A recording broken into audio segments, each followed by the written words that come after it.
মাফিয়াৰে চলিছে নেকি আছুত? উভতি আহিবনে আছুৰ জনপ্ৰিয়তা? আকোৱালি ল'বনে অসমবাসীয়ে? হেৰাল নেকি আছুৰ প্ৰকৃত চৰিত্ৰ? শেহতীয়াকৈ বিতৰ্কই ঘেৰি ৰখা আছু আছিল প্ৰতিজন অসমীয়াৰ হিয়াৰামুঠ। 1967 চনৰ 8 আগষ্টত গঠন হোৱা সদৌ অসম ছাত্ৰ সংগঠন আজিৰ সদৌ অসম ছাত্ৰ সন্থা। কিন্তু ক'ত উজুতি খালে আছুৱে? 1979 চনত অসমত আৰম্ভ হোৱা অস্তিত্ব ৰক্ষাৰ আন্দোলনৰ গুৰি ধৰিছিল আছুৱে। সভাপতিৰ আসন অলংকৃত কৰিছিল প্ৰফুল্ল কুমাৰ মহন্ত আৰু সাধাৰণ সম্পাদক আছিল প্ৰয়াত ভৃগু কুমাৰ ফুকন। দীৰ্ঘকাল জুৰি আৰম্ভ হোৱা আন্দোলনত 8 শতাধিকে প্ৰাণ আহুতি দিছিল। ৰাইজে সৰ্বস্ব ত্যাগ কৰি আন্দোলনত যোগ দিছিল। পৰৱৰ্তী সময়ত অৰ্থাৎ 1985 চনত আছুৱে কেন্দ্ৰৰ লগত চুক্তি সম্পন্ন কৰি উভতি আহিছিল ৰজাৰ দৰে অসমলৈ। বহুতেই চুক্তিখন অগ্ৰাহ্য কৰি তেতিয়াই উদ্দাহ কৰিছিল। 1985 চনৰ পৰা 2020 বৰ্ষ এটা দীঘলীয়া সময়। আছুৰ পৰা ওলাই গৈ ৰাভা, বড়ো, মিচিং আদি সকলো জনগোষ্ঠীয়ে নিজাববীয়াকৈ ছাত্ৰ সংগঠনৰ সৃষ্টি কৰি নিজৰ সমস্যা দাঙি ধৰিবলৈ আগবাঢ়ি আহে। ক্ৰমে যেন আছু কিছু পৰিমাণে দুৰ্বল হৈ পৰে।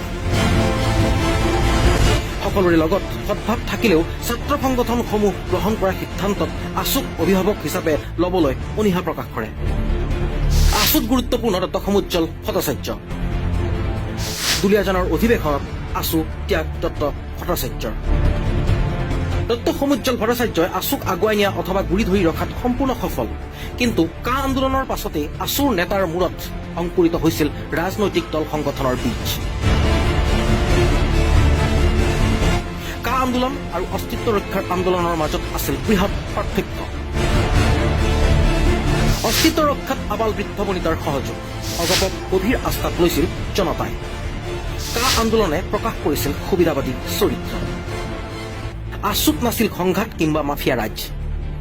আজি মাফিয়া ৰাজৰ অপবাদত বিধ্বস্ত আছু। পদত্যাগী ছাত্ৰ নেতাসকলে বাৰে বাৰে দীপাংকনাথ লুৰিণজ্যোতিৰ বিৰুদ্ধে অভিযোগৰ আঙুলি টোৱাইছে। নিলগত দত্ত ভট্টাচাৰ্য যেন অসহায় এগৰাকী ভীষ্ম। আছুৰ ৰাজনৈতিক দলৰ প্ৰতি আনুগত্য কিমানৰ? দিছপুৰ দখল দিবা স্বপ্ন নহয়তো? ক্ষমতাকেন্দ্ৰিক যুঁজত পথভ্ৰষ্ট নেকি আছু? পৰৱৰ্তী সময়ত যিগৰাকী ছাত্ৰ নেতাই আছুক নেতৃত্ব দিব তেওঁৰ ওপৰত থাকিব অপৰিসীম দায়িত্ব। ধৰক বৰক আছুক সুস্থিৰ কৰাৰ লগতে হেৰুৱা জনপ্ৰিয়তা, মৰম, ভালপোৱা উভতাই অনাৰ দায়িত্ব থাকিব কান্ধত। একেদৰে প্ৰতিটো সমস্যাৰ ওপৰতো ৰাখিব লাগিব দৃষ্টি।